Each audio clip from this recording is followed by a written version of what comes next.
Falar sobre dinheiro é muito mais sobre as nossas escolhas do que sobre matemática. Talvez você deva falar sobre dinheiro, um podcast para quem quer alcançar a independência financeira, feito por uma carioca que já chegou lá e uma paulistana que está no caminho. Eu sou a Vitória Giroto. E eu, a Carol Frigério. Aqui, falar sobre dinheiro não é tabu e a gente ama. Bora?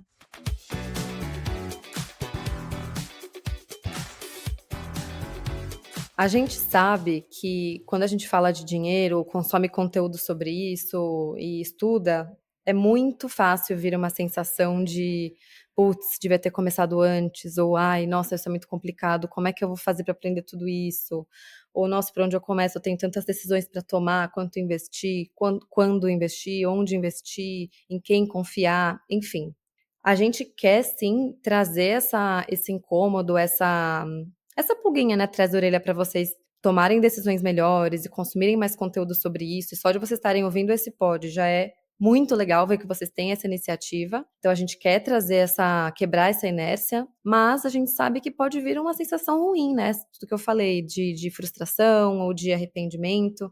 Então, a gente quer falar um pouco hoje sobre algumas dúvidas que surgiram de vocês depois da gente ter soltado os primeiros episódios. Hoje a gente tá gravando na véspera de carnaval, só tem 2 episódios no ar até agora. Então a gente falou, pera, vamos pausar a nossa programação de outros temas que a gente queria falar e vamos voltar e tirar dúvidas. A gente quer fazer isso, na verdade, mais vezes daqui pra frente, porque apesar da gente querer trazer essa velocidade para vocês, esse incômodo para vocês mexerem, né, se mexerem, fazerem coisas melhores com o dinheiro de vocês, a gente também não quer que ninguém fique desesperada e triste, chorando em posição fetal. Então a gente tá pensando aqui que a vibe é acorda, mas calma, não surta. Vai no seu ritmo, faz o que dá para fazer hoje com o que você tem e peça ajuda. Inclusive pra gente, é por isso que a gente vai tirar dúvidas hoje de algumas ouvintes que mandaram pra gente. Vamos lá. E quem deu essa ideia pra gente, na verdade, foi uma amiga minha que mandou esse áudio pra gente pelo WhatsApp, e aí a gente falou, caramba, vamos colocar isso aqui no podcast. Então, solta o áudio aí pra gente ouvir. Eu tô refletindo aqui, eu acho que a proposta do podcast é justamente essa, né? A gente aprender e cair umas fichas. Mesmo que as fichas venham com lágrimas. Eu tô ouvindo ainda, tô na metade do episódio e não sei se vocês vão falar sobre, se vai ter um episódio, mas fiquei com dúvidas sobre porcentagens mesmo. Então, assim, tipo, tá, legal, preciso investir. E aí agora a previdência privada é um outro lugar ou já é onde eu invisto, sabe? Então, não sei, é tipo 70% você investe, quer dizer, 60% você investe numa carteira diversificada, 10% você poupa e 20% previdência. Tô aqui reflexiva porque eu comprei o carro, saí de um emprego CLT, então boa parte do que eu tinha guardado foi, né? Eu ainda tenho uma parte, eu acho que eu precisava ter muito mais, mas pelo menos eu tenho meu carro, kkk. Essa pergunta, ela vem não só com perguntas, ela vem com uma mistura de aflição, com qual é o próximo passo, o que eu faço agora. E foi exatamente por isso que a gente selecionou ela. Porque ela mostra, assim, de forma genuína o que acontece com a gente quando a ficha cai. Não sei se vocês repararam, na mensagem ela falou, caramba, eu descobri que eu não sou independente financeiramente. Só isso, gente. Já é uma mudança, assim, muito grande de paradigma na cabeça. Beleza, não sou. E agora? O que eu faço? Aí começa a vir aquela chuva de perguntas e se a gente não prestar muita atenção, a gente cria consciência, mas continua na inércia. Fica com medo, fica nervosa, e aí a gente não quer causar isso, porque isso paralisa, né? Não vai levar, não adianta a gente saber, enfim, descortinar um monte de coisa, mas também não fazer nada. Bom, então com relação a isso, a gente queria aprofundar, assim, tem vários conceitos para a gente falar com relação a essa pergunta. O primeiro deles, eu sei que talvez vocês já tenham ouvido isso, mas não tem como a gente fugir, cada uma de nós aqui é única e não vai existir receita de bolo. Não vai. Eu sei que existem diversas, a gente até vai falar sobre isso, das estratégias de 70-30, ou enfim, várias regrinhas que talvez vocês já tenham ouvido falar. Talvez elas até tenham seu valor, a gente vai falar mais sobre isso. Mas acho que é muito importante frisar. A gente é única, cada uma de nós é única, cada uma de nós tem um objetivo diferente. Eu sou diferente da Vi. Mesmo quando a gente está falando de mesmo objetivo de independência financeira, cada uma vai querer de um jeito, no seu tempo. O tempo também é relativo, para uns vai precisar ser mais rápido, para outros vai ser mais devagar. Então, isso tem que ser levado em consideração quando a gente está querendo responder perguntas objetivas, como o quanto que eu invisto, qual é o percentual que eu coloco em cada coisa. Vocês vão ouvir a gente falando muito com esse termo de alocação. O que é isso? Onde eu vou, literalmente, alocar o meu dinheiro. Né? Quando a gente fala de alocação, a gente fala sobre isso. Então, antes, vamos lá, um pouquinho de calma. Como é que é? Acorda mais calma, né, Vicky? Acorda mais calma. Vamos com calma. Vamos trazer aqui alguns conceitos básicos. Mas antes, então, da gente entrar nesses conceitos, agora até um pouco mais objetivos, vamos por partes, literalmente por partes. Boa. Eu acho que é muito importante esse passo para trás, Cá, porque é muito comum a gente ver as pessoas preocupadas com vários tipos de investimento no momento em que, se elas não têm nem a reserva de emergência, você não tem que ficar se preocupando com 10 tipos de investimento. A reserva de emergência, ela não precisa ser diversificada, é só escolher um investimento que faça sentido para ela e ficar tranquila, pensar só nisso até você terminar a reserva de emergência, né? E aí é até um tempo legal para você ir aprendendo sobre os outros tipos de investimento, escolher onde você vai querer investir quando terminar, mas você não tem que ficar com essa paralisia de onde eu invisto, quanto eu invisto, lá, porque na reserva é só um tipo de título. Depois que você tem a reserva, aí faz sentido você pensar em outros tipos de títulos, porque vai depender muito de para que você está investindo. Então, se é um investimento que você tem uma data específica para usar, tipo, quero comprar um apartamento daqui a X anos, ou é muito longo prazo, tipo, quero me aposentar daqui a 35 anos, daqui a 50 anos. Enfim, isso vai te ajudando a entender onde faz sentido investir. E também, tudo bem se você não souber, tá? Acho que, não sei se a Carol também discorda de mim, a gente pode falar disso, mas eu acho que tudo bem você não ter certeza absoluta de para que você está investindo. Eu acho que para o longo prazo, né, a aposentadoria, todo mundo deveria investir, né, depois de ter a reserva, mas fora isso, nem todo mundo quer comprar apartamento, nem todo mundo quer comprar um carro, nem todo mundo quer, sei lá, gastar um valor alto com alguma coisa específica. Então, também não se martirize se você não tiver isso claro, mas acho que isso é importante. Primeiro a reserva e depois pensar em outros tipos de investimentos que são para outras coisas que não a reserva. E eu super concordo com isso que você falou. Você não precisa carimbar todo o dinheiro que você investe. Não precisa. Se você, por acaso, está com muita incerteza, você não sabe ainda quais são os seus objetivos, etc., mas quer investir para o longo prazo, beleza. É um dinheiro que você tem certeza que você não vai colocar à mão. Ok, você tem que abrir mão, então, de que você realmente, aquele dinheiro ali é como se você não fosse nem olhar para ele. É um dinheiro que você talvez vai querer, não tem certeza se você vai precisar ou não, você precisa colocar ele em algo com mais liquidez. Mas agora em termos de número, porque eu sei que a inquietude que está nesse áudio que a gente acabou de ouvir tá bom, eu já entendi, mas o que eu faço? É 10% para aposentadoria? É 20%? É 30%? Primeira coisa, esqueça esses números. Coloca esses números, esquece, deixa eles estacionados por enquanto, porque aquele famoso depende agora vai vir com uma série de perguntas. Eu vou voltar à pergunta para quem mandou e, no caso, para vocês que estão aí se fazendo. Primeiro, algumas coisas que a gente tem que levar em consideração nessa conta. Quantos anos você tem? Por que isso? Quantos anos você tem agora e com quantos anos você pretende se aposentar? Essa é uma pergunta crucial e que a gente, na nossa cabeça, da forma como a gente foi instruída, a gente fala assim, como assim com quantos anos eu vou me aposentar? Sei lá, eu vou me aposentar com 62. Gente, de novo, vamos tirar essa idade. Isso daí funcionou para os nossos avós, em parte para os nossos pais, não vai funcionar para a gente. Essa idade padrão de aposentadoria, ela não vai ser. Então, se você quer ter autonomia na sua vida, você precisa começar a se responder com quantos anos eu pretendo. Significa que você vai parar com essa idade? Não significa. Mas significa que você está se planejando para. Então, tudo muda, o quanto você vai investir, quando você responde essa idade. E aí eu vou trazer aqui o meu exemplo. Aliás, acabou de acontecer isso ali, até no grupo que a Vicky tem, que ficaram perguntando, com quanto você começou, não sei o quê. Eu falei, esquece essa pergunta. Porque o objetivo que a gente tem que ter se eu tenho, vamos supor, você que está ouvindo aí desse lado, se você tem 30 anos e você quer se aposentar com 65, você tem 35 anos para investir. Se você aí do lado tem 50, e você também quer se aposentar com 65, você tem 15. Você percebe que só o fato de pessoas terem prazos diferentes automaticamente já faz com que elas tenham que investir coisas diferentes? Isso já é o primeiro indicativo. Então, quanto mais tempo eu tenho, em tese, menor precisa ser esse meu valor lá para a aposentadoria. Beleza. Outra pergunta que você precisa levar em consideração. Quanto que você já possui? Você está partindo do nada? Você está partindo de uma dívida? Ou você está partindo de algum valor já acumulado? porque isso também vai fazer diferença. Outra pergunta, eu sei que eu estou fazendo mais perguntas do que dando respostas, mas porque nesse primeiro momento é o mais importante. Outra questão, o que significa se aposentar para você? Parece etérea essa pergunta, mas agora eu vou tangibilizar. Qual é o custo de vida? E aí eu sei que essa pergunta também traz muita inquietude, porque eu não faço a menor ideia de quanto que eu vou estar custando aos 65 anos, mas o que seria minimamente razoável para você? Hoje, considerando aí que o teto do INSS está na faixa de 7, o que seria razoável para você? 7 atinge o seu padrão de vida atual, né?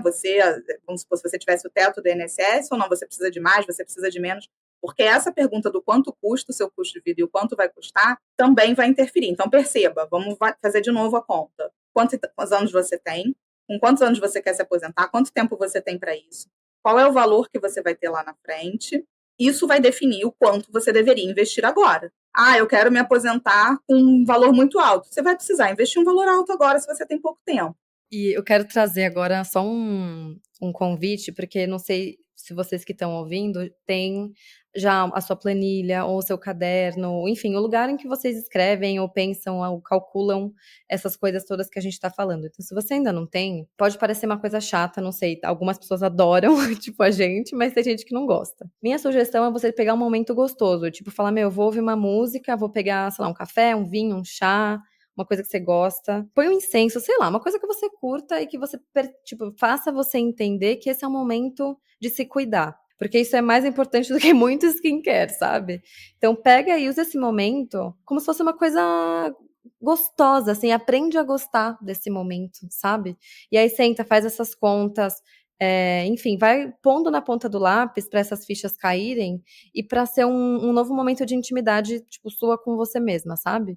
E além disso, uma coisa que eu queria trazer para ajudar a tangibilizar também o que a Carol tá falando, isso para mim foi muito útil, porque eu também não sabia responder, né? Quanto que vai ser o meu custo de vida com 60 anos, 50, etc. Pesquisa quanto custa um plano de saúde, uma mensalidade de plano de saúde para alguém com mais de 50 anos ou mais de 60 anos. Partindo do pressuposto que você pagaria pelo seu próprio plano de saúde, e aí, sei lá, considera o restante do seu custo de vida, né? Se você paga aluguel, se você gasta com transporte, alimentação, etc.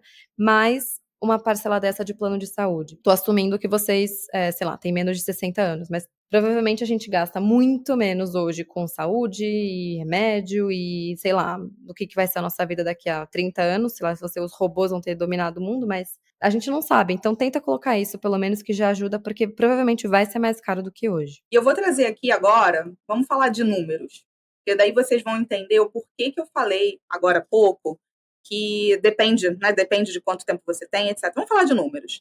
Se você que está ouvindo aí desse lado tem 30 anos de idade e pretende se aposentar com 60 anos de idade, e vamos colocar aqui uma expectativa de vida de 100 anos.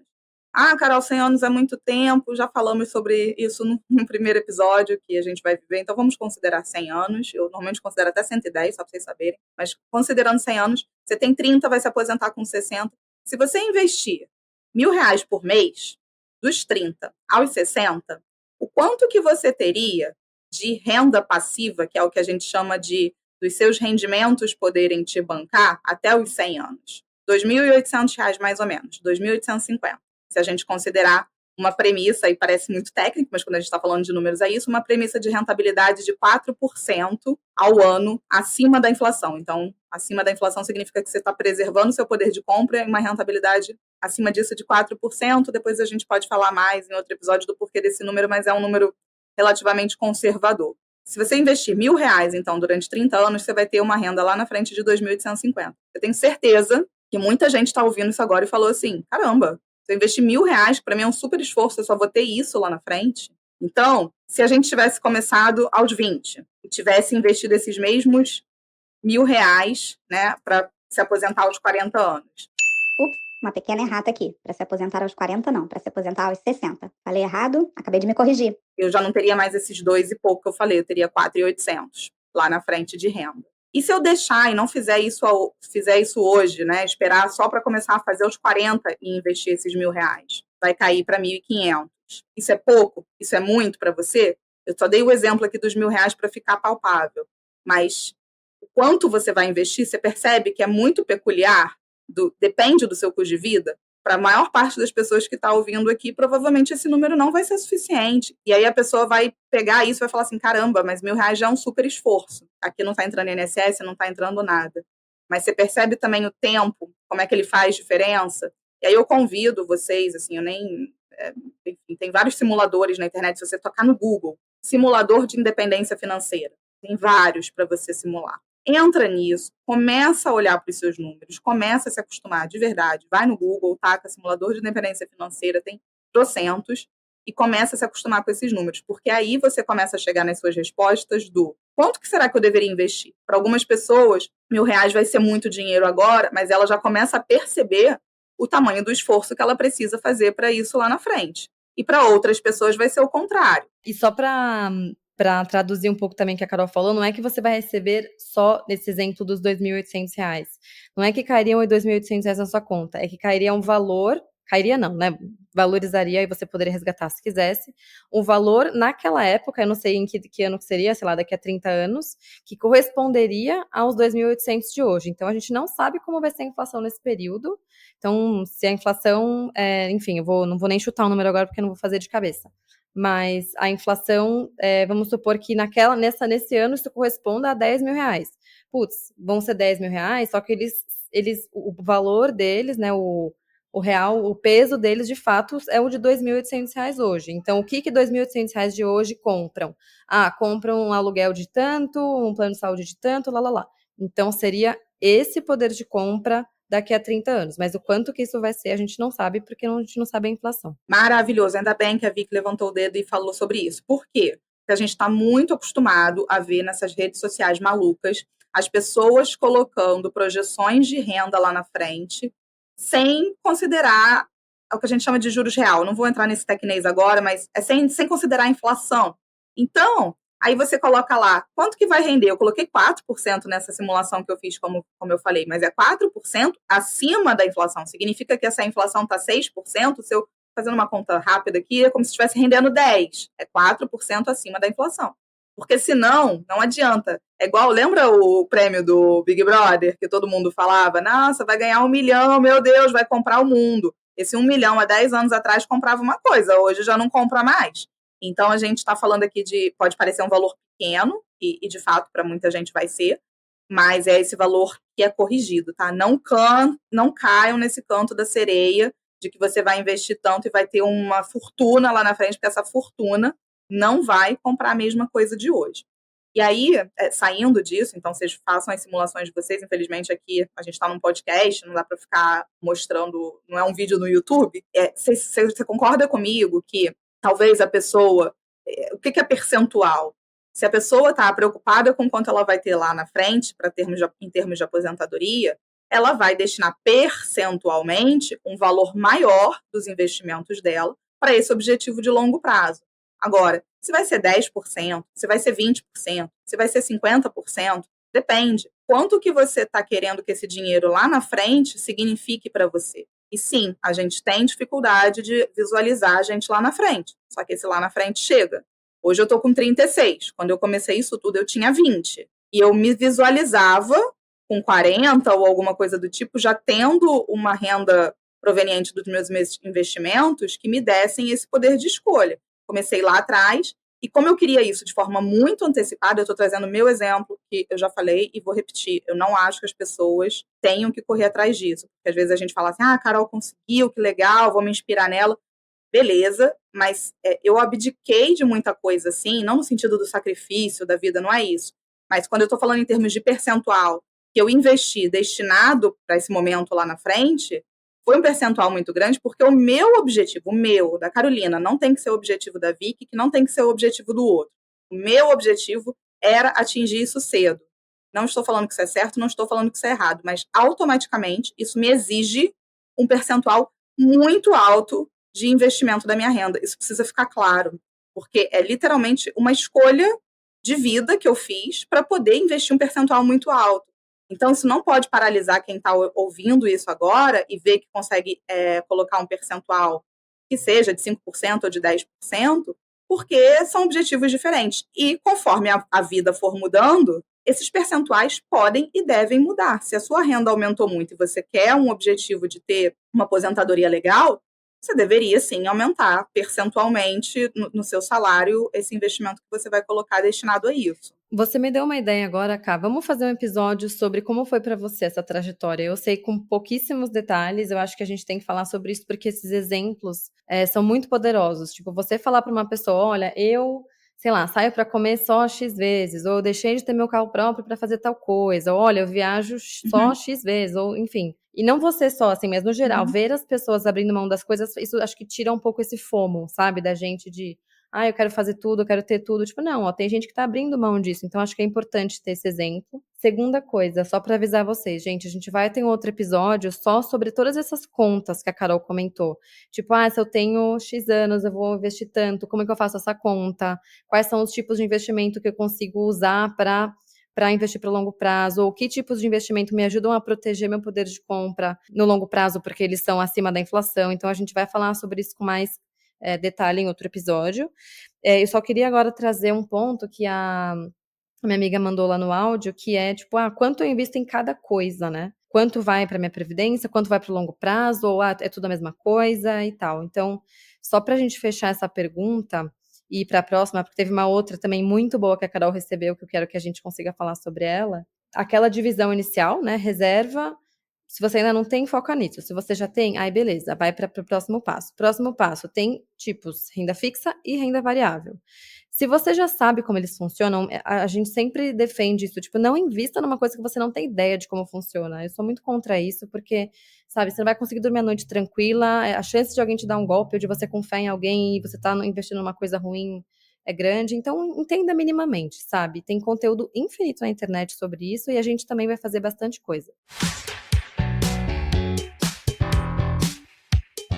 Mas enfim, tem renda fixa e renda variável. Se você no começo se sente mais confortável com a renda fixa, você não é uma investidora pior do que ninguém por começar só na renda fixa. Acho que a Carol quer comentar sobre isso. Gente, eu sou a pessoa da renda fixa. Tenho renda variável, tenho investimento no exterior? Sim, tenho. Fui sofisticando isso ao longo do tempo, mas definitivamente isso que a Vicky falou é muito poderoso. O fato de você estar investindo na renda fixa não significa que você está investindo pior. E digo mais, não sei se vai dar para falar meu exemplo aqui, porque a gente está aqui com o tempo hoje meio contado. Daqui a pouco meu filho vai chegar e não vai ter áudio aqui do podcast. Mas eu comecei na renda variável, fazendo um recorte muito rápido disso. Eu fui direto, eu basicamente saí poupança, fundo DI, e caí, né, como a maioria, eu quero uma rentabilidade grande, não sei o quê, fui direto para a bolsa, quase que 100%. Veio a crise de 2008, o negócio foi lá no chão, assim. A sorte é que eu estava no início, então eu não tinha tanto dinheiro na época, mas eu aprendi ali na pele, sabe? Depois eu até falo como foi esse aprendizado, porque eu fiz curso, fiz tudo, eu não fiz assim de orelhada, fui me capacitar e depois eu falo sobre essa parte. Mas eu não tinha o conhecimento do básico, que era meu estômago. Meu estômago. Não adianta fazer curso, não adianta aprender, ler livro e nananã e não conhecer o seu próprio estômago. Investimento tem muito de olhar para si, muito de autoconhecimento no sentido de saber o que você quer. Pessoas também valorizam coisas diferentes em investimentos. E quando a gente está falando de mulher e homem, isso é muito diferente também. Existem estudos que mostram que as mulheres tendem a ser mais conservadoras, elas não querem ficar num rally. E os homens gostam dessa óbvio que a gente está generalizando, mas isso vem dado de pesquisa. Até já recebi um feedback que a gente deveria citar a fonte. Dessa fonte eu teria que dar um Google aqui agora que eu não vou lembrar. Tem gente que gosta da adrenalina dos investimentos. Eu odeio. Eu sou a pessoa que gosta de previsibilidade. Sempre busquei isso na minha vida, acho que senão eu não queria atingir a independência financeira. Então, renda fixa, vai na fé. E renda fixa no Brasil, vai na fé. Você só tem que saber os riscos que você está correndo em termos de risco Brasil, você está colocando todos os seus ovos aqui e tal, mas isso é com o tempo. Renda fixa já está, assim, não precisamos nos sentir mal por isso. Isso é muito comum mesmo, de ficar ouvindo a pessoa falando, eu queria saber ações, talvez você não quisesse. Não quisesse, não. Não, isso que você falou do estômago, eu acho perfeito, porque só tem uma forma de saber, né, que é indo aos pouquinhos e vendo como você se sente. Você aprendeu de um jeito que foi difícil porque era todo o dinheiro que você tinha, mesmo que fosse pouco era tudo que você tinha, né? Uhum. E aí isso mexe muito com a gente. Então, A nossa sugestão vai primeiro colocando aos pouquinhos, tipo, vai investindo na renda fixa e põe um pouco na renda variável para você ver como você se sente. Aí você vai voltar e falar, beleza, eu percebi que eu surto, que eu não durmo à noite, que eu fico entrando na corretora todos os dias para ver se subiu, se caiu. Isso não vai ser saudável para você. Por quê?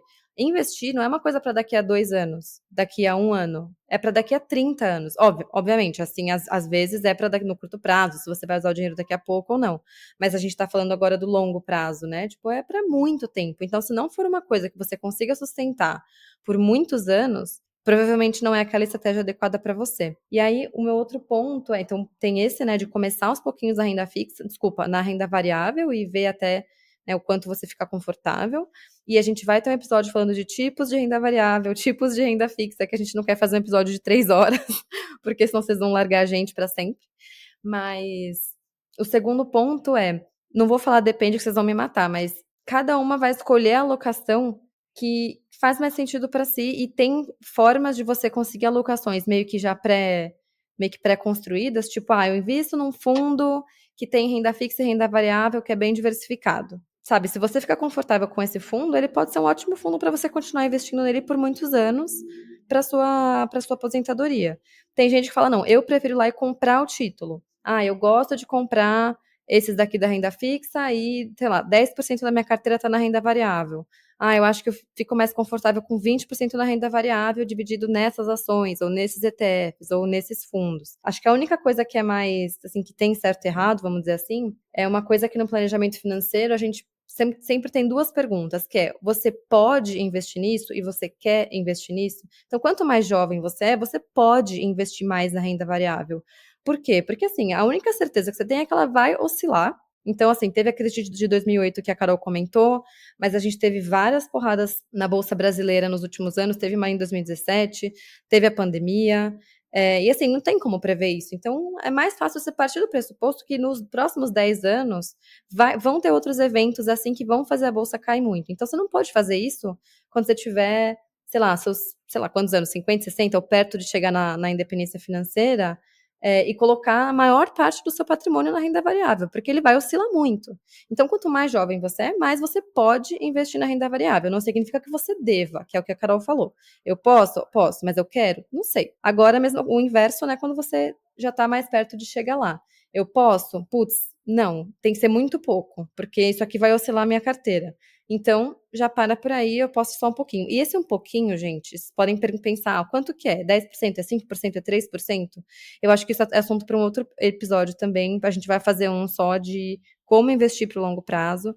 Mas acho que o ponto tá tudo bem se você quiser ter só um pouquinho do seu dinheiro em renda variável. Tá tudo bem se você quiser ter bastante em renda variável também. Se você for mais nova. E mais nova aí não tem uma idade certa, sei lá, 20, 30. Depende de quantos anos você ainda quer deixar esse dinheiro, por quantos anos você ainda quer deixar esse dinheiro investido. Porque é isso que vai definir se é longo prazo, né? Não sei se a Carol tem algum comentário. Não, e eu vou falar só uma coisa, assim, que agora mais da comunidade FIRE, então, assim, eu tenho contato com outras pessoas que também já atingiram a independência financeira e tudo mais, e eu só vou deixar vocês com uma certeza nessa vida: a dúvida sobre a alocação nunca vai acabar. Nunca vai acabar. Porque quando você também estiver prestes a viver de renda, você também vai se perguntar, e agora? Será que a minha carteira está na alocação que ela deveria estar? Será que ela não está? E ao longo da jornada você vai se preocupar com isso. Só que o que a maturidade vai trazendo para a gente vai estudando, vai sentindo na pele, vai sentindo no estômago, a maturidade vai dando a resposta pra gente, que a gente deveria entender desde o início, mas eu sei que a gente demora a entender, eu sei disso. Que não existe alocação ideal. Simples assim. Então, você vai ver pessoas no universo do mundo FIRE que estão 100% em fundos imobiliários, por exemplo. Enfim, não vou entrar aqui mas fundo imobiliário é uma renda variável com mais previsibilidade, mas pessoas que ainda estão, mesmo que vivendo de renda, quase que totalmente, tirando a parte de reserva de emergência, na renda variável, pessoas que têm uma tolerância a risco altíssima, sabem que talvez não poderiam, mas querem, elas já têm a maturidade para entender aquilo ali. E tem outras pessoas que vão querer ficar 100% na renda fixa, ali com o título, com os cupons, né, os pagamentos de juros, de um IPCA+, que seja, não existe receita de bolo. E por isso que a independência financeira ela é uma jornada, para você poder ir sentindo, você ir conhecendo, você ir testando e você conseguir dormir tranquilo de que a sua alocação é a alocação para você. Então, assim, não achem que essa é uma questão que passa só na cabeça de quem está começando. Não é. De tempos em tempos a gente pensa, será que a minha carteira está legal? Será que não está? Mas pelo menos você conhece aquilo que você está vivenciando. Então, assim, a gente falou pra caramba, temos, assim, respostas com números e tudo mais, convidamos vocês aí para fazerem as próprias simulações, mas para mostrar que não existe receita de bolo. Só para finalizar e a gente ir para a próxima, acabou que ficou maior, sempre é assim que a gente se empolga, com relação a essa questão de percentual, de que uma vez você definindo o percentual, você chegou à conclusão que você consegue investir X. Não sacramenta isso. Por quê? Porque a sua vida vai mudar, tanto em termos de renda, quanto em termos de custos. E se, dependendo do objetivo que você quer, quando a sua renda aumenta, aí para quem realmente quer atingir a independência financeira, esse é o meu maior conceito, tá? Assim, qual é o hack da independência financeira? Quando a renda aumenta, se você quer acelerar a sua trajetória, e aí cabe a você decidir, meu amigo, você tem que aumentar o seu percentual, porque agora você está vindo mais renda. Então, se antes vamos supor que você tivesse um salário de 10 e você poupava 30%, então você poupava 3 para investir. E agora o seu salário, exemplo hipotético, dobrou para 20. O que você faz? Você vai ter um potencial aí agora de economizar, se você quiser, você economizava 3, você vai ter um potencial de economizar 13, mais de 50%. O que a maioria faz? Eu vou gastar os 10 a mais que eu vou ganhar. E aí eu vou continuar, você vai diminuir percentualmente até o que você fazia. A maioria faz isso, diminui percentualmente sem perceber. Quem tem um pouco de noção vai continuar pelo menos com o mesmo percentual. Então se eu poupava 30% e agora eu dobrei meu salário, ao invés de colocar 3, eu vou colocar 6. Isso é o que a pessoa que tem um pouco de noção faz para pelo menos atingir os objetivos. E aí são as outras pessoas que querem acelerar muito, e eu não estou falando que você deva fazer isso, mas só estou mostrando o que é precisa fazer, então tá bom, vou ganhar mais 10, vou gastar mais 1, e os outros 9 eu vou poupar, e aí você pega esse percentual e taca lá para cima. Então não existe milagre. Então o que você tem que... poxa, eu vou ganhar mais e vou continuar vivendo do jeito que eu vivia? É uma escolha. Percentual não quer dizer nada, só quis mostrar isso, porque a sua vida vai mudar, em termos de renda e de custo. Falamos, será que respondemos, Vicky? Espero que sim, mas o meu feeling é que a gente vai passar o podcast inteiro, todos os episódios respondendo aos poucos, muitas perguntas. Mas só para dar um spoiler também, gente, isso que a Carol falou de, não tô falando que você tem que investir mais conforme você for ganhando mais, mas é uma escolha, enfim. E isso é uma coisa que a Carol traz muito, confesso que para mim, em vários aspectos na vida eu já tô conseguindo fazer, em outros ainda é difícil, que é simplesmente abrir mão de coisas, sabe? É você bancar suas escolhas. Tipo, eu quero atingir isso, tá, do que você tá disposta a abrir mão pra chegar lá, financeiramente falando. Então, a gente vai ter um episódio só sobre isso, e, inclusive, uma das perguntas que a gente recebeu foi exatamente isso, foi o que vocês acham justo... Como equilibrar? Equilibrar entre gastar no presente e investir para o futuro.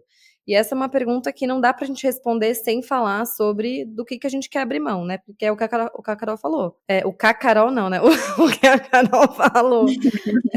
Depende do que você tá disposta a abrir mão, né? E agora vamos para a última, que eu acho que tem um pouco a ver com isso também, porque é uma pergunta um pouco sobre orçamento e sobre gastos inesperados. Essa daqui, na verdade, não vai ter o áudiozinho legal, mas eu recebi essa pergunta de uma seguidora, eu não gosto desse termo seguidora, não, uma pessoa que acompanha o trabalho lá no Jornada Fire, e ela falou o seguinte: Carol, como que um orçamento fica de pé quando a escola te manda isso? Ela ainda me mandou o print, assim, que era a roupa do balé da apresentação do final de ano, que custa uma fortuna, maior do que a mensalidade, e do nada, ela avisou, eu preciso pagar na semana que vem, não tem orçamento que pare de pé, como é que faz? Tem formas de fazer. A gente não vai entrar numa seara aqui, né, enfim, do que a escola deveria ter feito ou não, até fiz uma edição da newsletter agora há pouco sobre isso, mas pensa na roupa do balé, que veio aí de sopetão, como qualquer coisa na sua vida. Qualquer coisa na sua vida que tenha aparecido de última hora, e aí você fala, meu orçamento, você começa a chorar, né? Meu orçamento não tinha isso, e a vida como ela é. Essas coisas vão aparecer. Eu queria fazer uma analogia aqui de baldes. Vocês vão começar a me ouvir falar e aí pensa em baldes. É como se você na sua vida tivesse vários baldes e que esses baldes eles vão transbordando. Então, o primeiro balde, todo o orçamento, anota isso, tatua, coloca onde vocês quiserem, mas todo o orçamento precisa de uma categoria que é o que eu chamo de contingência. Você dá o nome que você quiser, mas é o nome que vai lidar com imprevistos. É previsível que o imprevisto aconteça. Todo mês vai acontecer alguma coisa. O cano vai estourar, o cachorro vai adoecer, vai ter alguma coisa não prevista, porque muitas das coisas já vão estar ali, mas você vai ter uma categoria, uma linha no seu orçamento, no seu caderninho, que vai estar com valor destinado para contingência. Já falamos um pouco sobre isso, Carol, qual o valor? Isso você vai ver fazendo o seu planejamento, você pode colocar em percentual ou em número, mas coloque algum valor, depois você vê se esse valor está adequado. Então, veio a roupa do balé que não estava sendo previsto, qual é o primeiro balde? Para onde ele vai? Para a contingência. Opa, a contingência deu conta? Ou seja, eu tenho um orçamento destinado para isso? Ele já parou ali, seu orçamento está de pé.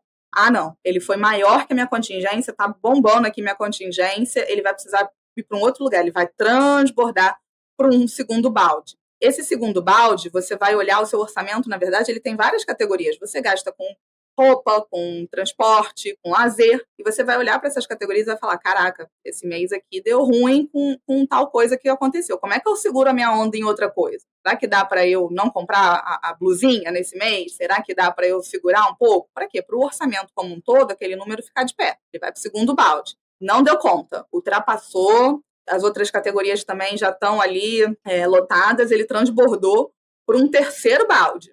Qual que é esse terceiro balde? Se você tem um orçamento, significa que você está investindo algum valor todo mês, por menor que seja. A gente não quer isso, carinha de emoji aqui chorando, mas ele transbordou para esse balde do pegar um pedaço do que você ia investir. E paciência, esse mês você vai ter que investir menos ou não investir em nada. Mas ele segurou ali, o orçamento ele está primeiro balde, segundo balde, terceiro balde, estamos no terceiro balde. Não conseguiu, não tem como. Ele agora vai, mesmo que eu não invista, vou precisar de algum lugar. Quarto balde, a reserva. A famosa reserva de emergência, que a gente já falou aqui, ela é para lidar também com esse tipo de imprevisto. Caramba, Carol, eu não consegui montar a minha reserva ainda até agora, não deu certo. Aí a gente começa a entrar na zona perigosa. Se você está passando por esse tipo de situação frequentemente, e você está indo para a dívida, e você está indo para o cheque especial, ou indo para algum tipo de empréstimo, aí é o sinal amarelo, o sinal vermelho. E o que você precisa fazer? Óbvio que a gente não vai conseguir falar sobre isso aqui, acho que podemos até fazer um episódio mais para quem está nessa parte, mas você precisa parar tudo, literalmente, e começar a fazer um orçamento da sua vida, porque provavelmente se chegou nesse estágio, você não começou a fazer orçamentos antes. E eu acho que a Vicky aqui pode falar muito, porque você teve, né, Vicky, assim, um pedaço da tua vida que você passou por isso, que talvez ali estavam nas dívidas, acho que você pode trazer, mas percebam que quando a gente tem um orçamento e um planejamento, a gente foi lidando com camadas que foram sendo capazes de amortecer esse tipo de coisa, esse tipo de situação. E só para fechar, se porventura você é uma pessoa que nem teria que recorrer às dívidas, porque você tem valor investido, mas não tem uma reserva de emergência, tá aí, ó, mostrando do porquê que você precisa da reserva de emergência. Porque seus baldes não deram conta, seu orçamento não deu conta, nem tua contingência, nem lidar com outras categorias, nem investir menos. Aí você foi lá, não tinha reserva, foi lá para outro investimento e teve que sacar dele. E pode ter sido um momento péssimo para você sacar o seu dinheiro e você perder o dinheiro. Então, todo mundo precisa de reserva de emergência, não importa o valor que tem investido. Perfeito, Kai. E só para te complementar em relação à reserva, eu acho que aqui uma coisa que funciona bem, ter mais de uma reserva, se você quiser, né? Obviamente que ninguém é obrigado a nada. Mas eu lembrei disso por causa de um amigo esses dias que comentou comigo. Ele falou: Nossa, tô chocado com quanto eu gastei com a minha cachorrinha que ficou no veterinário. E sorte que eu tinha uma reserva para ela. Eu fiquei muito orgulhosa. Eu falei: Ai, meu Deus, meu amigo, parabéns. Porque ele falou: Nossa, quando eu adotei ela, eu coloquei 5 mil reais no Tesouro Selic e, assim, foi quase tudo agora que ela ficou internada, mas eu tinha de onde tirar. Eu tinha como, né, me virar sem usar um cartão sem entrar no cheque especial, sem enrolar no cartão, nem nada. E aí, então, eu trago essa sugestão. Então, no exemplo que a Carol falou da amiga dela, que a filha teve esse gasto do balé, talvez você possa ter reservas para coisas diferentes da sua vida, né? Tipo, seja para o filho, seja, ou uma para cada filho, sei lá, ou uma para o pet, ou uma para o carro. Tipo, essa reserva é para eu gastar com coisas que podem surgir do carro, sabe? Sei lá. Então, essa é uma das sugestões. E a outra, vou voltar nesse ponto que a Carol falou de quando eu passei por isso.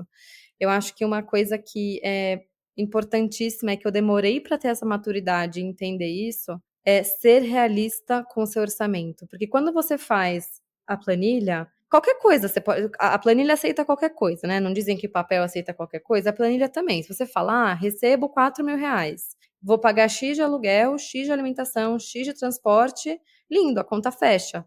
Só que se você não tem a menor ideia de quanto você gasta no dia a dia de fato com alimentação, você pede comida 20 vezes por mês e colocou lá que você vai se alimentar com R$ 500 por mês, não vai bater essa conta, não vai fechar.